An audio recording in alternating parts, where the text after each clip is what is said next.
every story has a happy ever after. And after this story, there's an after party. I really, really need somebody to interfere with my life's decisions. What'd Because, okay, so starting from the top, I had to message a publisher about a book that I'm working on for him that very clearly has chapters in it that don't thematically belong to the rest of the book. Huh. And I don't have a problem narrating them, but I don't know if he's aware that that's in the book he's currently producing. I got into an internet argument, two actually. One that was basically like, hey, I'm willing to have conversations with you about fun things, but like once politics are involved, you kind of fundamentally disagree with things that are good for my health. Yeah. So we probably can't have those conversations without getting angry at each other because it directly affects me. Oh. I also had to have a conversation with somebody about masks, and the less I say on that, the better. And then I also had masks is the takeaway from that conversation. And then, like, to top it all off, I shared a comic about The Office and how watching it on repeat. Yes, it was a very funny comic about how, watching The Office on repeat isn't actually coping. And I shared that because I'm not really a fan of The Office. So I need intervention because if this keeps going, I just came across a video on why Sherlock, the TV show, actually isn't as clever as people think it is. Is it the H-bomber guy one? It is. And the thing is great video. It's a great video, and like I unabashedly like Sherlock, but I'm also willing to admit that it has a lot of flaws. I love that video. Yes, I haven't finished it. I haven't finished it yet. Sherlock, but something wasn't. I would watch it and I'd be like, this probably isn't good, but I'm enjoying elements of it. I enjoyed the first season. His video, and then what I could put what I didn't like about it into words. Yes, and the whole like telling and not showing, I think, is like one big encapsulating issue with it is very valid. So Sherlock is not good in the way that Knives Out is very good. Yes. So with all of that being said, I'm going to talk about Once Upon a Time before I get in trouble with the Sherlock fans. So but I wanted to tell you something because you said you needed an intervention with your life choices. Yeah. I also need an intervention with my life choices in a different kind of sense. Okay. Because you want to know why I couldn't record yesterday. I could have given you the reason in real life, but the truth is, Dennis made me watch Paul Blart Mall Cop 2. Why? Because there's a really good podcast called Till Death Do Us Blart, in which the McElroy brothers and two New Zealanders from another podcast, it's also very good, for every Thanksgiving for the rest of linear time, every American Thanksgiving for the rest of linear time, are going to watch Paul Blart Mall Cop 2 and then talk about it. And this is season, I think, 4 or 5. And they just released one where they finally watched Paul Blart Mall Cop 1, because they hadn't yet. A quarantine special. And we listened to the first half of that, and Dennis is like, we should watch Paul Blart Mall Cop 2. So I spent $3.19 renting Paul Blart Mall Cop 2. And Dennis watched it. I had it playing while I was working.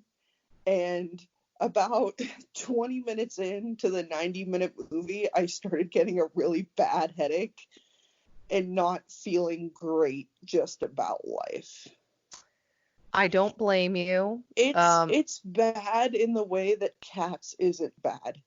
Cats is spectacularly, wonderfully bad. It's just like a low-level tooth-throbbing bad. Like, see, my experience with Paul Blart Mall Cop 2 is just sort of limited to knowing about the 10-minute Carnival Cruise advertisement that's in the movie, and that was enough for me not to want to watch it. it's not in the second one. There's no Wait, no, Carnival. it's not. No, sorry. I'm thinking of Jack and Jill. But Paul Blart Mall Cop 2 does feature some, maybe it's a hotel. It's Cirque du Soleil, and it does take place in a hotel. Yeah, the hotel, though, from my understanding, gets referenced so much that the movie kind of substitutes as an ad for the hotel. I wouldn't say that it made me want to go to that hotel. Yeah, but I just really don't want to invest $3 and change into an advertisement. And if I was, I'd watch one of the Lego movies. It wasn't even an advertisement for the hotel. Like, there's a Cirque du Soleil bit that might be considered advertising for it. But, like, Anna Gasteyer is in it, and it made me really upset. And so is our sweet baby Neil McDonough. No. Neil McDonough plays the bad guy in it, and he's too good for this. Damn it. He's just there living his life, being too good for this shit. But well, I mean, Christopher Walken was in Country Bears, so I would say Country Bears and Jack and Jill are both actively bad. This is just like a passive, like, it's just not funny. Like, I think between the two of us, we laughed under 10 times. And some of those times we laughed was because of references to the podcast. Yeah, that I need something a little bit more substantial than that. But at one point, there was none of those laughs were at Kevin James, except for one where he falls into a pool in a suitcase, and he emerges from the pool with his hands in the air, just shouting, "Not today, Death, not today." Yeah. And that made me giggle. It just sort of like in the first movie, there was precisely one joke that I laughed at. Mm-hmm. And that was a good. You've seen the first movie, I'm assuming, No, right? I have not. Okay. Well, then I'm not going to ruin it for you because I'm sure at some point you're going to watch it. But when you do, just see if you can find the one joke that I thought was funny, because it was pretty well crafted. He also socks a grandma in the stomach at one point. Oh, and he's God like, damn it. "I'm so sorry." And she's just on the ground. She's like, "No, I'm sorry. I surprised you." Okay, that's and pretty funny. He's like, "Do you need help up?" She's like, "No, takes my mind off the arthritis." That's relatable. And then as he's running, she shouts, "Do you need turn down service?" Oh my Still God. from the floor. But that was pretty funny. And him getting attacked by a crane, that's a pretty good scene too. Folks, I'm also, Sam Logsden. I'm Amanda Pierce. But also today, what I played in the background was Mystery Science Theater's episode of Werewolf. Yes. So I was primed to really enjoy rewatching this episode. It's pretty amazing. And I mean, I'm going to just come out and say it, even though I edited it out of our last episode, but this is probably my favorite episode of the entire season, if not my favorite episode of the entire series of Once Upon a Time.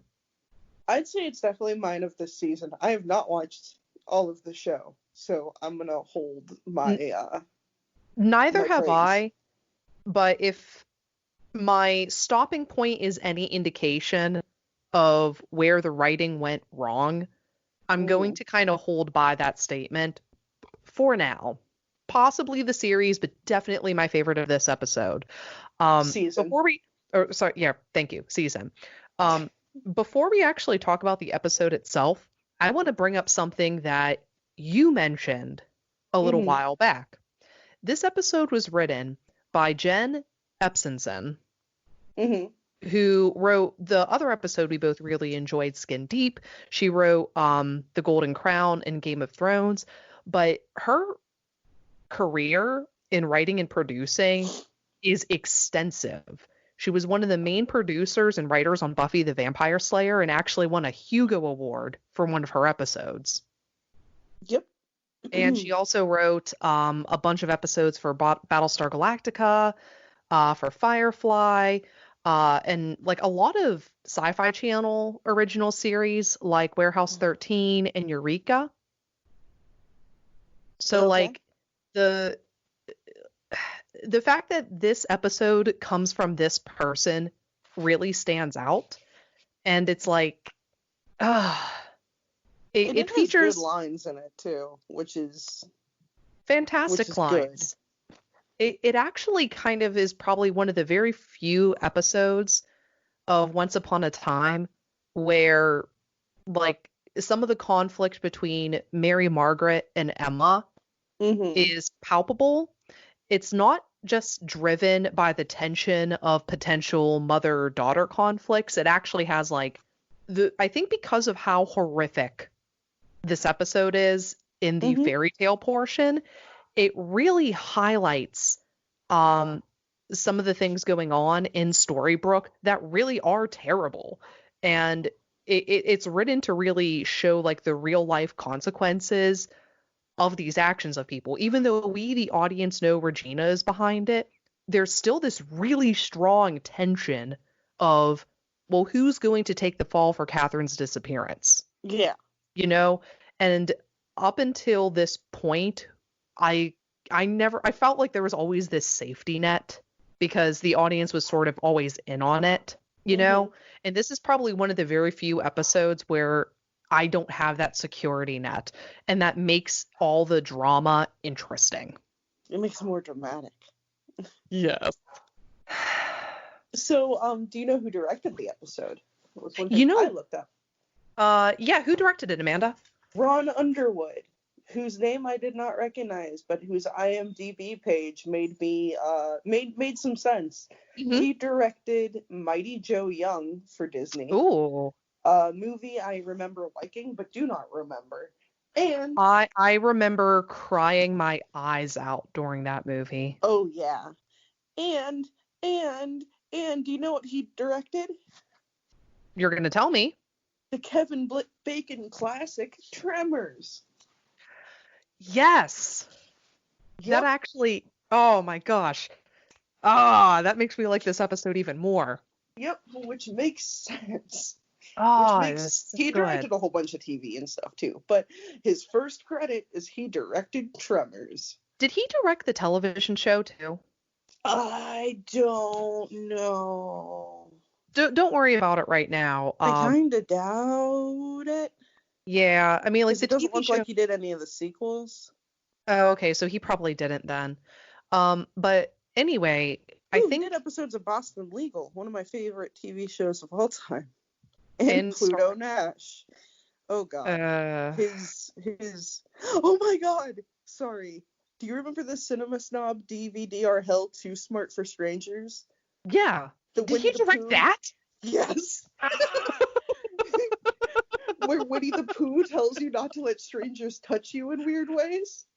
Oh my gosh. He directed that.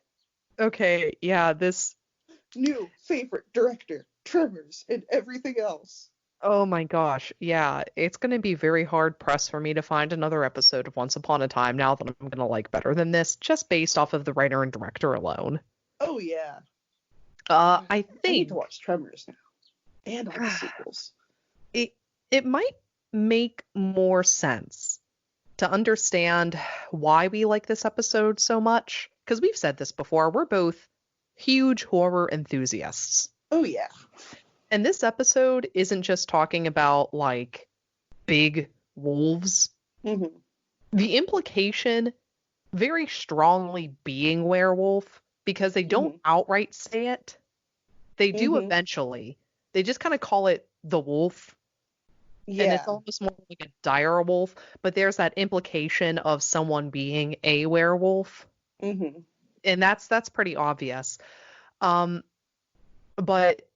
the gore that's in this and the tension that is in it in the fairy tale portion is very well done. It's The it's straight probably the best practical effects that I've seen in the show thus far. the straight up ravenousness of it Yes. too is Hmm. like, oh yeah, it's the implications. Yeah. And I think for the purpose of this, we're going to talk about Storybrooke first Yeah, go for it. before going into the Enchanted Forest bit. Yeah. Um, not necessarily because it matters one way or the other, Mm-hmm. but I do think it's kind of interesting to talk about the Storybrooke portion of Mm-hmm. it because of how much I found myself caring about everything. Yeah. From last we checked in on everybody, Catherine has gone missing, and this is after her fight with Mary Margaret and David claiming that he was going to leave her. Mm-hmm. So Emma actually has a pretty good like exchange with Mary Margaret about this, Mm-hmm. where she's like, the last time anybody saw Catherine is when she gave you a well-deserved slap. Yep. And she's like, well-deserved? Do you really think that? And she's like, no, but I'm trying to prepare you for what other people are going to think. And then just basically telling her, like, you can't be naive enough to think that people aren't going to think you had something to do with it. Yeah. And, like, later in the episode, there's actually a good reason for her to be prepping her. It wasn't necessarily foreshadowing, but it kind of was. Mm-hmm. So, good writing, show. Yeah, you could foreshadow something Thanks, that happened Jen. later on in the same episode. Okay, I'll allow it. Yeah, Jen was allowed to write a good episode. Mm-hmm. But that's the B line. Everything about Mary Margaret and David is like the B plot of the episode, and we'll kind of get to how it all culminates in the end, just because we actually do kind of have to talk about it a little bit more linearly, sort of. Yeah. That's the B plot. The A plot has to do with one of our favorite characters, Red. B. In Red. Storybrooke, her name is Ruby. Red. Ruby Red. I Ruby get Red. it. So you get it, Ruby Red and Snow White. And that's actually a whole separate fairy tale, but I'm not going to go into that. Yeah, it doesn't have much bearing on what happens in this, other than they know each other in the fairy tale and they know each other in this. I think they were trying to be clever, and actually, I don't think this is Jen's idea of having her be Ruby. Mm-hmm. I think they just thought it was funny that rubies are red, and she's Red Riding Hood, and there's also the fairy tale of Ruby Red and Snow White. Well, and they do some more name play in the fairy tale world. Mm-hmm. So, like having her be friends with Snow White harkens to that other fairy tale. Yeah, and they have another thing that harkens to another thing in the fairy tale world, but we'll get to it when we get to it. Ruby quits the diner because Granny is working her too hard, essentially. And Granny is full of quips.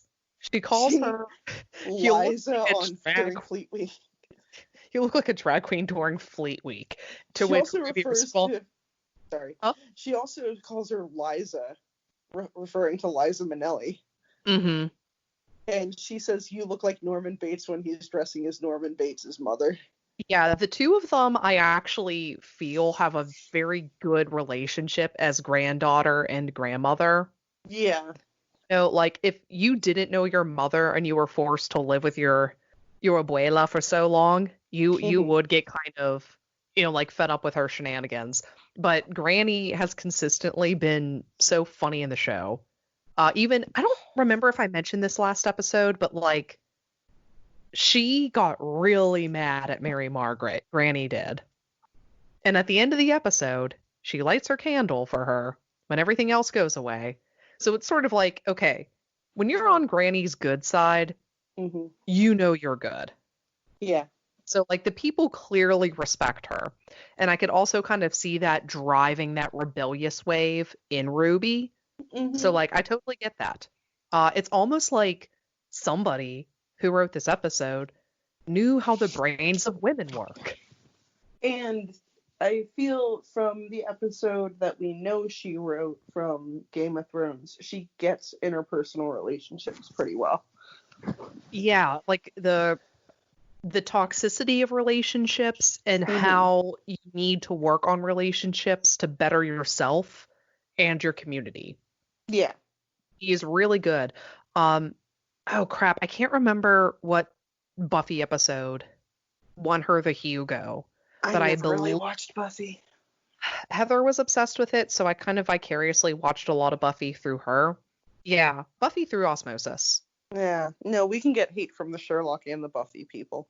Oh, good. Lay it on me. Yeah, no. I mean, I'll get the hate for Buffy. It's fine. They're all old and slow moving now anyway. Oh, cool. That's great. Just The stick Sherlock with people are Sherlock young and things. spry. I guess But they my don't joints leave- are better suited for handling them. They don't leave their grandmother's basements, so they're probably slow moving too.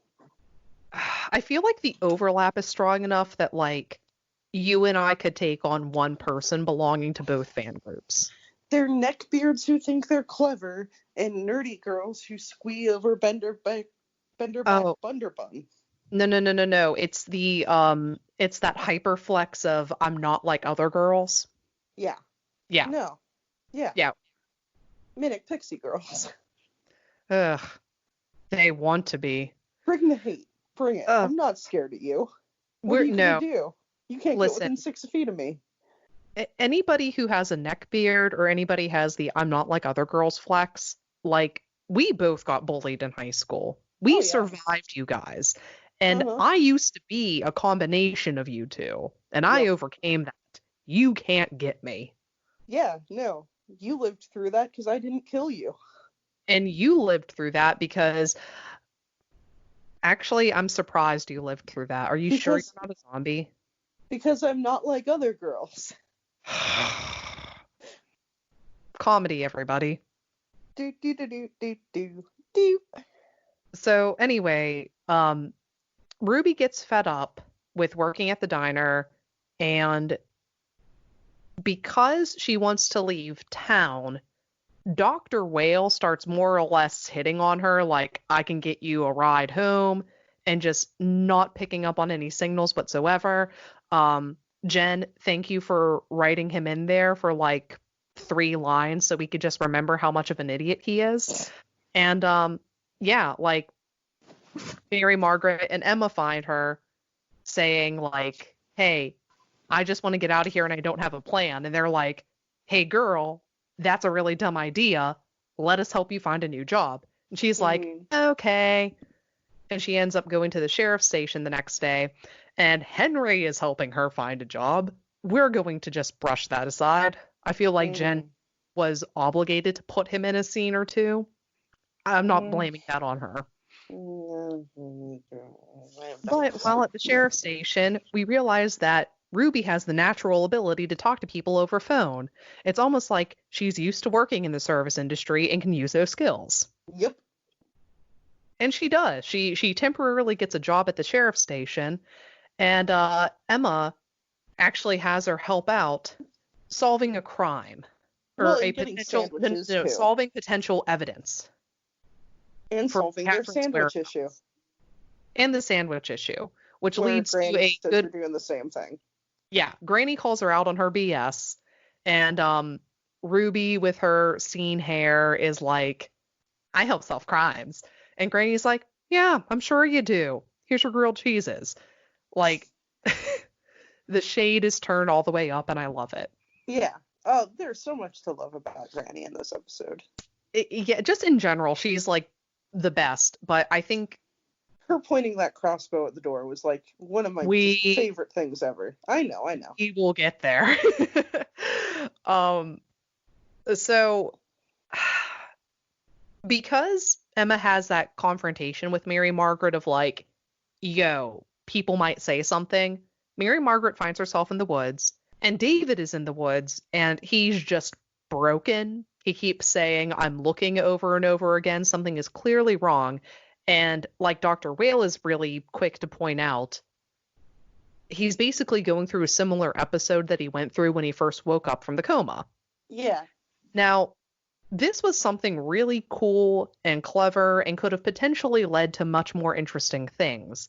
It leads to a lot of assumptions that David had something to do with Catherine's disappearance, but this is a minor spoiler, but it kind of doesn't go anywhere, and I'm really upset about that. Mm-hmm.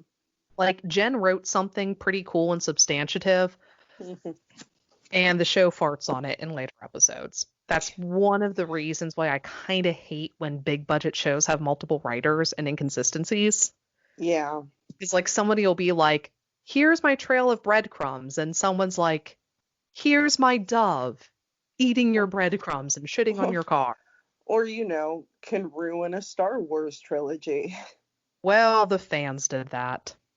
I'd argue that I'm not going to say who, because we have enough hate from Sherlock fans and Buffy fans. No, Star Wars A people. certain writer-director ruined something about it. It was a combination of the writers and the fans being bitchy about Star Wars changes. I liked the second one. There, I said it. Sorry. That's what I'm talking about. Oh, Fans got really upset with that second one, so they pulled the plug and retconned it in the third episode. Yeah, fans. Star Wars fans that was are you. dumb. Yeah, God forbid we actually do something different with the series. Yeah. Solo wasn't the greatest thing, but at least it did something kind of different. At least it was fun. Okay, wait. I'm going to make a list here because who did I people were pissing off? Yeah, so the first one that I mentioned was The Office and Sherlock, and then Buffy and Star Wars. Yeah, I don't care. I'm dying for any human interaction. Sherlock. Yep. And listen, to anybody tuning in for the first time, wondering why we're nitpicking Once Upon a Time's other episodes and not this one, there ain't much to nitpick on this one. No, this one is getting very high praise. I'm going to be making fun of Mary, Margaret, and David a lot, but you know what? In this episode, they understood that they done messed up and have to pay consequences for their actions. So, and the characters the actors were actually allowed to act in this episode instead of just like gazing at each other. And yeah, before you say anything, all David did was give really dumb blank looks the entire time, but he was catching flies with his mouth a lot. If his mouth is open and hanging out like that and catching flies, that means less dialogue. But so, this episode got a good, healthy spray of off before it went into the woods. Ha, reference. Sorry. Because there ain't many nits to pick. No, not at all. But you know what? Every episode, into the woods we go again. And you have to do that every now and then. We do. So, because of this whole confrontation with David in the woods, having a semi-psychotic meltdown, Emma has Ruby go into the woods to try to find if there's anything of Catherine's. And through tracking skills that aren't established in Storybrooke, but will be established in the flashback, she comes across a piece of plywood that seems like it's literally just there to cover something up. Mm-hmm. She removes it. She uncovers a box that was in dirt. And although we never see what is inside it, we are told what is in it, and we should know what is in it already because it's one of the boxes that belong to Regina. It's one of them heart-shaped boxes. Yeah. You know, the ones that are big enough for a human heart. Yeah. And the actress who plays Ruby, I gotta say, her scream at opening the box, very good. It was a good scream. It didn't dip into camp territory, you know? Mm-hmm. It could have been played over the top, but no, she had like the good balance of horrified at something that we, the audience, can't see, probably because, you know, like, they figured the shredded up bits of humans and all the other scenes were bad enough. Yeah. Yeah. So, good on them. She finds that. She brings it to the sheriff's office. And the episode ends with Emma finding David and Mary Margaret, and a very long story short, fingerprints were found and they were Mary Margaret's. Yep. On the outside. On the outside, yeah. So, I think we should also mention that somewhere between all of that stuff, after finding that human heart, Ruby is noticeably upset, and with a change of wardrobe, and significantly reduced makeup, and the scene hair removed but a couple of red streaks left in, is like, listen, you had me do all these responsibilities, Granny, and honestly, I'm kind of scared about taking all of those on because I don't know if I could ever fill your shoes. And Granny's like, dude, I want you to take those responsibilities because you're the only person I trust to run this restaurant when I retire. And then they hug, and it's awesome. And it runs parallel with the story told in the Enchanted Forest. And this is where the episode shines and why it is one of my favorites. Yeah. So let's talk about it. Aside from inaccuracies about lemurs. You know what, folks? Just watch the episode to know what Amanda's talking about. We're not going to have that discussion. Lemurs are not in Nepal. But, okay. Lemurs are not in Nepal. They're not in Nepal. That's not what lemurs do. So. Fantasyland. Little Red Riding Hood. I hesitate to call it my favorite fairy tale, but it's one that I always love to see adaptations for. Yeah, they can always do something fun with it. There's always a fun twist from the pedophile angle, from Into the Woods, to, just a whole bunch of stuff. I like it. I'm a fan. So remember how I said that I can't remember if I did this on or off recording, but I was able to pick up on the end of this portion right away. Yeah. Part of that may be because I watched the film Trick or Treat. And I really like that movie. Trick or Treat, like the one from the 2000s. Yes. Not the one with Ozzy Osbourne. Yeah, okay. The one with Sam. Yeah, I love that guy. I actually looked for a pop. We watched that on our honeymoon, and I wanted to find a pop vinyl figure of Sam. Because that was our honeymoon. It's probably one of my favorite Halloween movies. It's one of my favorite anthology horror movies too. It's definitely up there. It's very cohesive as a whole. Yes, it's clean. It's almost appropriate for children. Like, it's a good stepping stone. You don't want to show it to your 8-year-old, but maybe like your 13-year-old. Yeah, it depends on the parenting stomach of your 13-year-old, because that werewolf scene is a little, like, the transformations in it are fantastic, but it's a little yikes. Yeah, a lot of it's yikes. And a lot of child death and beheading, and God, it's a good movie. It's a wonderful movie, and speaking of those werewolves, that is why I was able to call the end of this. Okay. But to me, that doesn't ruin the journey. Even if you're able to see where the story is going. In fact, rewatching this episode every single time kind of makes me laugh. Because I'm just that dark and twisted. So I didn't catch on it very early. I don't know why. Maybe I was distracted, but I just didn't. I don't know. Maybe I thought the show wasn't going to be that clever to, like, do something like that.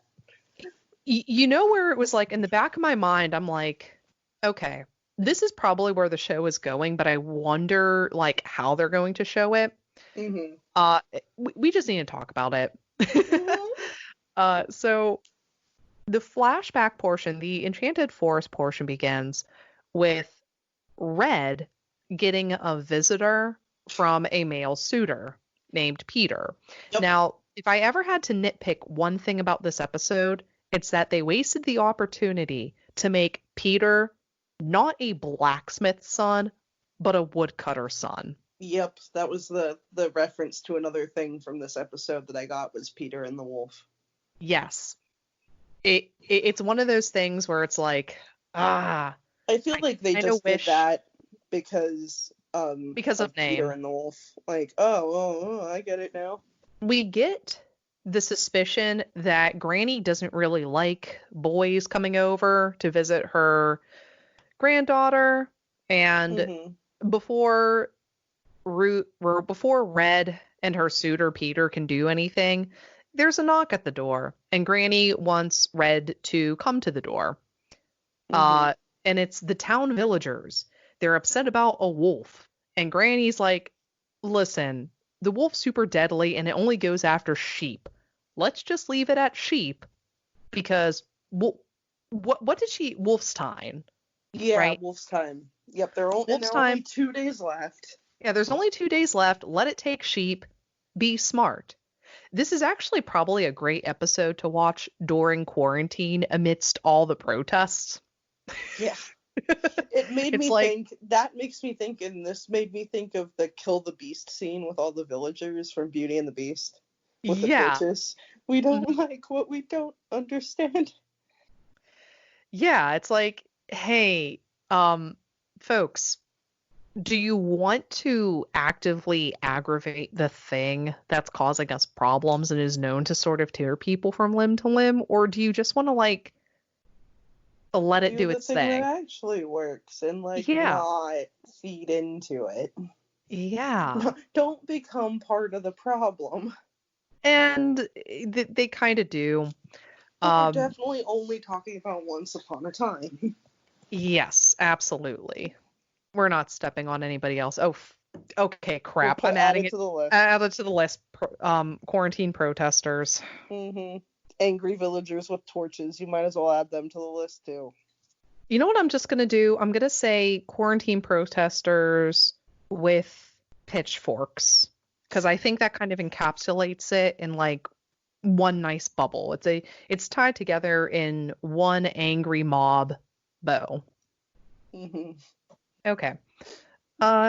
With a jump scare that almost kind of works sort of for, TV, Snow White is in Red and Grammy's chicken coop. You skipped my favorite scene really quick.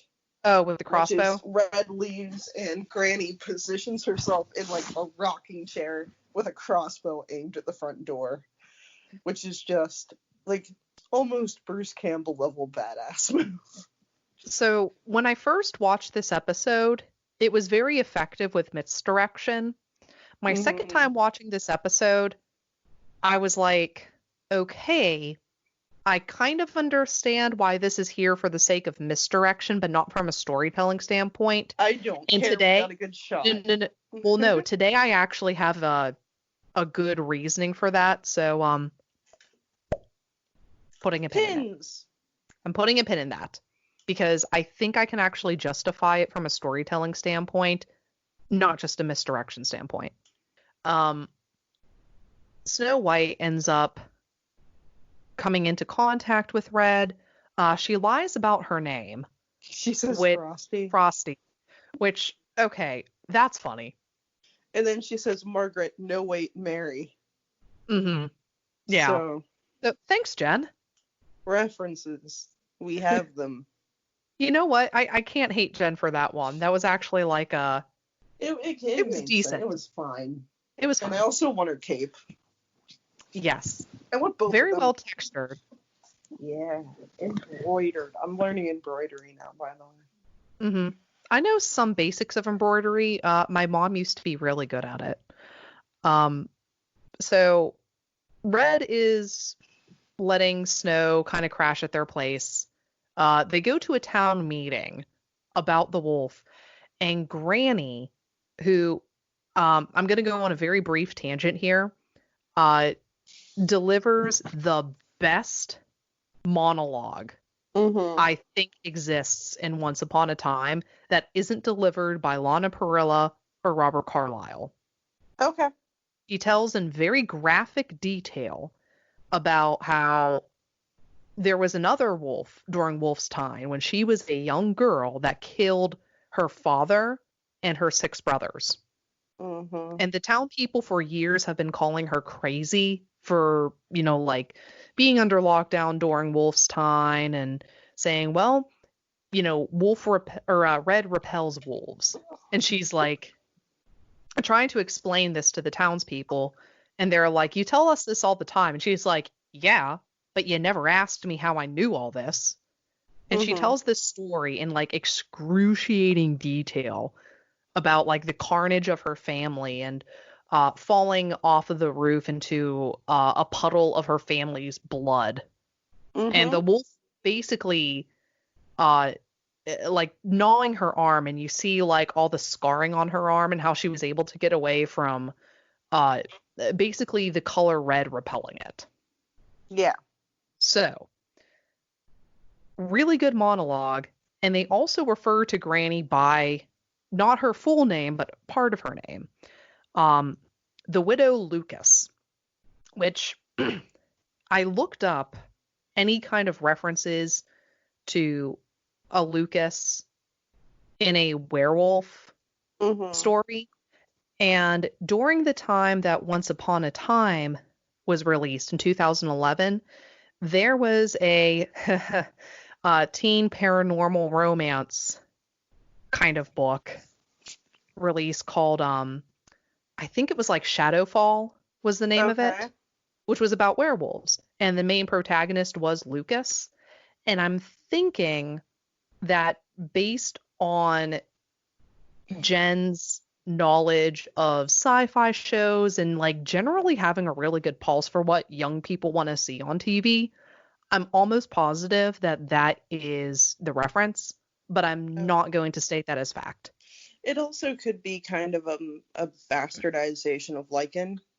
That's what I was thinking too. Because it's kind of close, like Lucas Lycanthrope. Like Lupin. Yeah. Hey, don't you take my people's name in vain. Mm-hmm. I'm a wolf girl. Oh. Somewhere Bam is howling. So let's give her a first name. Dude, I kind of no. Granny is what she calls herself to other people, and I will respect that. That she chooses to label herself Granny?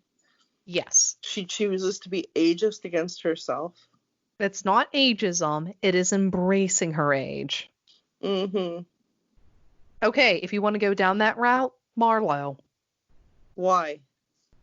The female version of Apollo. Okay. Anita Lucas. Who's Anita Lucas? Oh, Anita Lucas. Was her mother? Her daughter. Okay, fine. Yeah, I found her daughter's name. Yeah, doesn't count. Listen. Yeah, I can hear the airplane in the background. I'm listening loud and clear. Oh, God. Granny's coming for me. Okay, that's it. Added. Wolves on wings. Okay, that's it. I'm adding it to the list. Granny. Okay. So. Holy crap. I'm sorry. What? What's up? I was looking at her wiki, and it just has, like, it broken down before the first curse, after the first curse. And I was at the bottom of her wiki page trying to find her name, and it said, after the 5th curse. What? Apparently there are 5 curses in this show, and we're just on curse number 1. I didn't read anything, but I'm deeply upset now. I'm not going to say what it is, but I figured out something far worse than that about where the show goes, to the point where I don't care what the justification for this rationale is. It was based purely on the fashion, and I stand by that claim, and when we get to it, I will probably rage out against somebody. Do they get Regina out of red and black? Because I will be upset. It's so much worse. Like I said, I'm curious to see what the justification is, because I'm pretty sure it was just somebody drew a concept piece and they made it into the show. How far down the road is this? I'm curious now. This twist I'm talking about, Uh-huh. it's like in the last 2 seasons. Oh, great. Like, no, like the last 2 or 3 seasons. I can't quite remember, but it was just like one of these things that like I was kind of like scrolling through the episodes and I came Mhm. across one line. And this one line was a major spoiler. And I could see what was happening with the thumbnails.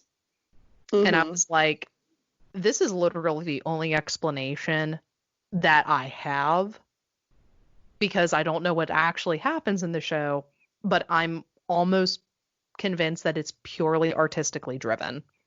Great. Which, for the record, depending on how stupid the rest of the show is, I'm not going to nitpick, but I will flip one table over. I will. I'll nitpick the hell out of this show. I'm not scared. I'm not scared of any of you. I think we've proven that point. Yeah, Once Upon a Time fans, you're not getting added to our list because we already knew It's that. already assumed. Yeah. These are just other people that can go ahead and hate us. We're fine with it. So, Oh, I think I know what you mean. yeah. Um, Don't say what it is, just like, can I just say one word? Leather? yeah. Black leather? Yeah. There we go. I know what you mean now. Ugh, Mhm. God. Yeah. Yeah. Actually, that doesn't bother me as much as the hair gel does. Yeah, it's gonna be dumb, isn't it? It's going to be so dumb. Okay, so the town hall meeting, Granny wiped the floor with all of the mob people. Um, oh, you know what? I think we actually forgot to mention why there was a town meeting. Because those people got massacred. So Because massacred. Snow and Red found all of their dead bodies. They went to get water from the well, and it was bloody water. And you know what? The way that it was shot was really nice because like you knew something bad was going to happen. They're getting well water together and Snow looks horrified. And Red's like, dude, why did you stop? And as she's pulling up the water, you see the bucket and it's red. And then it pans out to the hill next to them and you see all the bodies. So I think that was very well staged. You just know from living in a world where the ring is a thing, that going to a well and the fact that it's a scene in the show or movie means something bad is going to happen. Something's going to be in the well, something's going to come out of the well, somebody's going in the well. It's going to be a bad thing. And unfortunately, it's not the same well in the story. It's probably not the same well that Grant wishes. It's probably not, but I'm talking about in terms of like practical effects for the show. I guarantee you it's the same well. It just grants death in Freudian imagery. Yes. I think they just have one well and that's it. In many ways, isn't pulling blood from the well a way of returning to the womb? And as the moon waxes and wanes, so does a woman's. Okay, let's go. Yeah. Dead bodies. Listen, I'm just saying that where this is going, that's actually perfect. I know, right? It's like almost like a woman wrote this episode. It's just, yeah. It's a big hole with blood coming out of it, and then we're here for it. into the moon cycles, and they look at this. Look at this. Yeah, look at it. We're getting some. I just bullshit my way into something that might be a thing. I honestly think it is because, again, this episode was written by a woman, and I do kind of think that it's like, you know what? I am going to add that imagery in there, and no one can stop me. Oh, whoops. Hold on, I tripped over my English literature degree. Let me just pick that up and put that back on the wall where it belongs. There you go, sweetie. I earned you today. I like how we all are going to assume that you totally don't hang it up on your wall. I don't even know. You know what's really bad? I don't know where that $30,000 worth, the $30,000 piece of paper is. I think it's in a drawer in my mom's house somewhere. I'm pleading the fifth on this one. I don't know where it is. I don't care. I abandoned my degree to do this for a living, and I don't have any shame about it You whatsoever. abandoned your degree. You abandoned Actually, your no, boy. I still maintain my dental hygiene license, and I still like to keep up with current news. It's just I couldn't have picked a better time to switch careers. Yeah, I just kind of occasionally trip over my BA dick and land into an illusion that might be a thing. Like that. Would it be an illusion? It's, Yow! God, my ear. Sam just put on her sunglasses and Listen, you're the one who keeps talking about CSI Storybrooke. I had to put it in there. stupid illusion confusions. Oh my gosh. Richard You're Daltrey was delusional. so proud. So yeah, there was a massacre, there was a town meeting. Now Granny dropped remember the in mic. Storybrooke how he said that Ruby has these tracking skills that seem to come out of nowhere. They don't. Well, they don't.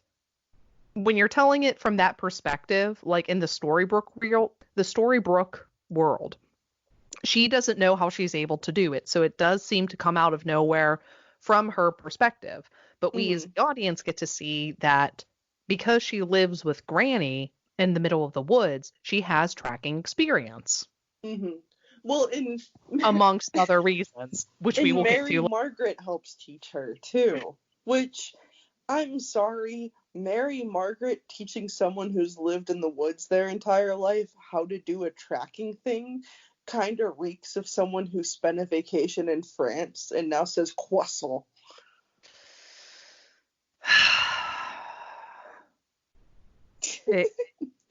You think you know tracking. I've been in the woods for a week. Thanks, Karen. I pretty much know everything. Yeah. You're literally taking humans out of my mouth when all I want to do is bake organic bread. Yes. So, no. Oh, crap. You know what I have to do now? Add Karen. Karen. We are racking up the points. We are. Oh, crap. Can we have a vote at the end of the season of who on that list would be the most likely to actually be able to kill us? Kill us or cancel us? Cancel us. How about cancel us? Okay, yeah, we can definitely have a vote for who's more likely to cancel us. I have an idea of who else I can put on here, but it's a bit of a stretch. I'll get to in a bit. So all their tracking leads to the stellar conclusion that if I had to be a little bit nitpicky about this too, the tracks lead to Red's bedroom window where Peter was the night before. The tracks lead back to where we were going to anyways. Oh no. How did they not notice the bloody footprints in front of the house? Listen, things happen. You get distracted. Maybe she was on her phone. You know Maybe what? She was playing Best Fiends. Jen, you get away with this. The rest of the episode is so good that I'm going to forgive you this one time. I just thought that was pretty funny. The footprints lead back where we were headed. Yeah, that's every single time I watch this episode, that's always been guys, you just went in a circle. Mm-hmm. So they think Peter's the wolf because he was the one creeping up the door and huffing and puffing and stuff. Yes. So, I'm going to kind of glide through this as fast as possible. Glide. Snow and Red come up with this idea that Snow is going to wear her red cloak that Granny always tells Red to wear for protection, especially during Wolf's time. While Red visits Peter and is like, "Hey, sweetie, I think you might be the wolf. And he's like, well, did I remember if I was the wolf? And she's like, no, I think it No, might just be no, using no. your body. And he's like, well, I haven't woken up anywhere strange. No, honey, you're definitely the wolf. He's like, well, I'll tell you what, you can shackle me to this tree so that I can't reach out and harm you. And What's you the just run worst away that from could me. happen? And she's like, no, I'm going to stay with you the whole night. What's the Granny, worst that could happen? what's the worst thing that could happen? Granny ultimately figures out that, Snow is wearing the cape, and Snow is like, listen, I know that you don't really like Peter, and we kind of think that he's the wolf, but Red has him shackled to a tree. And Granny's like, wait, You you are guys all think Peter is the stupid. wolf? And she's like, yeah. And she's like, oh, that poor boy. And they run. And it's at this part it's at this part of the episode that when you watch it on repeat, you start to laugh. Bam is going insane because, werewolves. Oh, um, so if you've been paying attention, you will probably pick up on how if you've watched Trick or Treat, you'll be able to tell where this is going. Peter is in fact not the wolf nope. and is currently shackled to a tree, incapable Peter, of moving. Peter is much worse than the wolf. He's shackled to the tree while Red turns into the wolf. What's the worst that could happen? Homies, dudes, dudettes. She straight up eats him. She eats him.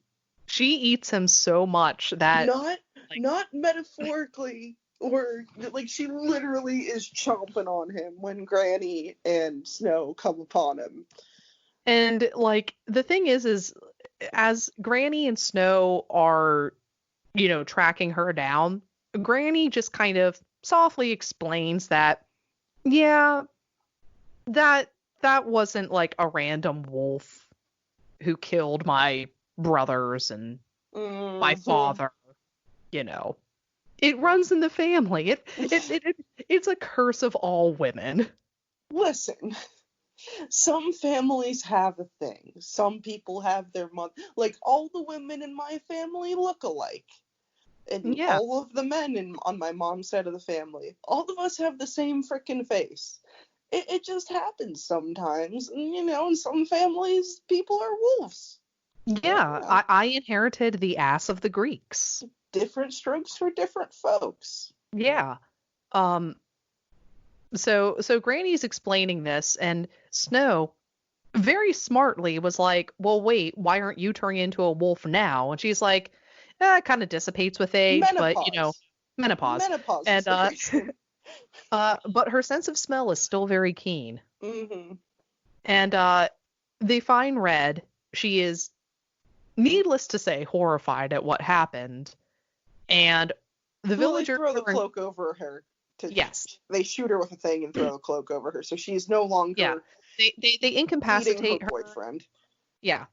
And you know what? Even though you don't see exactly what happens to him, the fact that there's just like gross. There's blood. Yeah. She don't needed him. Yeah, there's like nothing left. I think you can see either like a foot or a hand or something. But it's like clearly chunks. Like you see chunks of what used to be Peter. And he's chunky salsa now. Like, okay, we're going to go back to Hansel and Gretel for a bit and Once Upon a Time. That is another one of those adaptations where the possibilities are endless. And you can go really like cutesy or you can go really creepy with it. And Once Upon a Time kind of chose to do cutesy with that. They turned up the creep factor on this by so much. And it's so refreshing. It's nice. I like it. Good doggy. Yes. Red did a very good thing. No, Red was fine. Peter wasn't detestable, but I think they really took their time to like really cherry pick an actor because he had to be cute, but he couldn't be rugged and handsome. Mm-hmm. You know, you had to believe that he had really good intentions and feel a little bit sorry for getting eaten, but he also had to look like a dope. I'm trying And to find it. he was dopey. You see pictures, from what I can tell, you see like the chains on the ground, and there's just a lot of blood. Yeah, it might just be clothing, but in the dark, it looks like chunks. It's blood. What you It's see blood. is blood. Point being, the there's snow. clothes, blood, and not a body. Yeah, the chains are on the ground that he was Yeah. straining against. There are no more hands. There are no more arms. There is no more kind of cute boyfriend who I thought was from a thing, but I think he just has one of those faces. Exactly. He's an everyman. Who really cares? Yeah, he was in a couple of things, but nothing great. Nothing noteworthy. Yeah, I think he just has one of those kind of generic handsome faces. Mm-hmm. Yeah. He kind of looks like 5 other people. Yes. But he did a good job until he got eaten. Yeah. He served his purpose. He was a disposable male in a female-centric episode that didn't hit you over the top of the head with feminism. And he seemed like a nice guy, which is kind of a nice difference from episodes that tend to be female-centric. There's usually a strong element of all men are bastards. But I think because it was written by a woman, that it was more like, no, he's a nice guy. He wasn't memorable. I didn't want to see him eaten necessarily, though. Yeah, and in later episodes, I'm actually kind of curious to see which episode she writes. Mm-hmm. Because Red's wolfliness comes back, and she does it in a very unabashed way and in a way that she's very proud of. Yeah. So it's not like she is really lost over this whole thing. She's like, well, I eat people sometimes. It's just what I do. Sometimes it just happens. Yeah. I'll forgive myself. And really, what's more important than that? Not eating your boyfriend, some would argue. But, whatever. You know what? He did something to have it coming, I'm sure. They just didn't show it. No, he didn't. He seemed like a nice guy. I feel bad, R.I.P. I kind of feel bad, too, but it's like, I think if he really, really cared, he would have argued a little harder for her to not be around while he transformed into a werewolf, even if he was chained up. I'm not gonna blame the victim here. I'm not really blaming it either. I'm just saying it's like, But they R.I.P. But I'm not losing any sleep over it. No, nor am I. He was barely a character in one episode. He seemed like a nice enough guy, but in the end, who cares? Needs of the plot and all. Oh, that's who I need to add to the list. The Manosphere. Oh. Well, they've never not been on the list, frankly. Yeah, but we just had to say for clarification that not all men are bastards. So, someone's going to say that out of context.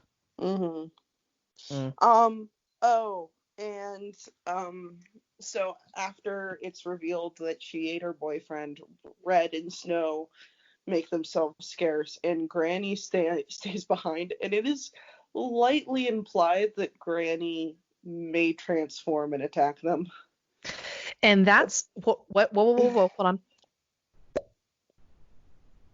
There we go. That was a much better unpin. The reason why she has the crossbow at the beginning of this episode, misdirection would say to protect Red from the wolf. Upon second viewing, it's like, okay, this is misdirection, but I don't understand why she's doing this. My third time watching it, I understood. If anybody figured out that her granddaughter was the wolf and wanted to kill her, Granny would kill them first. Oh, that's smart. I honestly believe that that's the reason, and it wasn't just misdirection. Oh, that's good. That's good. That's because good. if the implication of her transforming into a wolf, or at least using her crossbow on them while trying to get the wolf at the end, I'm almost positive that's what it was at the beginning.